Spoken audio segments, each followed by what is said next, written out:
I was blown away this weekend by the number of people and the amazing energy at the March on Washington, and I give enormous credit to Reverend Sharpton and his organization, the National Action Network, for a phenomenal job of organizing and inspiring. People don't just spontaneously show up at an event like that. It takes a lot of work. But there's another group that's been working overtime to galvanize people, to get them engaged, to make sure they don't rest on their laurels and become complacent. This group, well, I wouldn't say they go unnoticed, but they aren't often given the credit they're really due. No, I think it's high time we express our deep gratitude to the Republican Party. So I'd like to thank the GOP directly for making the March on Washington such a success. After all, were it not for your stand your ground laws and similar legislation pushed into passage in more than 30 states across the country by gun manufacturers, we may have taken a nap instead of marching. Were it not for your backsliding on immigration, with Steve King calling immigrants drug mules and the House finding any excuse possible to keep reform from passing, we may have gone to the beach instead of marching.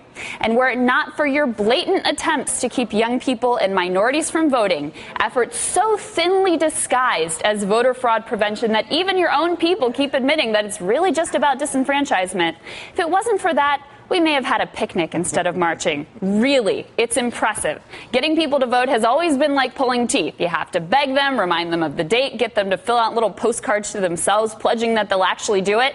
Yet somehow you have almost effortlessly made voting cool, important, and worthy of sacrifice. It's a nice little bit of reverse psychology. Nothing makes people want to vote more than telling them they can't. And we're not just voting and marching and working to roll back the GOP's onerous laws. You've also inspired us to fix and standardize our long broken and disorganized election system. Thanks, GOP.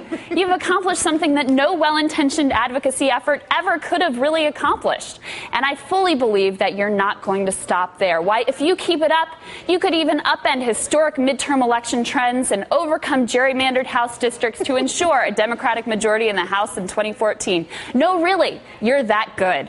I had my doubts, but who could have predicted that you'd toy with shutting down the government and ruining our nation's credit rating? Really, you guys are going above and beyond. 50 years ago, the March on Washington focused on ending Jim Crow, a disgusting villain that hid behind the law to deprive people of their votes and sometimes their lives. 50 years later, we have no Jim Crow, and without a villain to focus on, it's hard to get people fired up.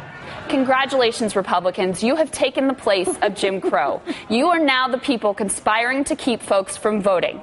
I'm just amazed that you're willing to destroy your party's brand, the party of Lincoln, the party of Teddy Roosevelt, a party that fought to end Jim Crow, all just to help us get our folks onto the ballot box.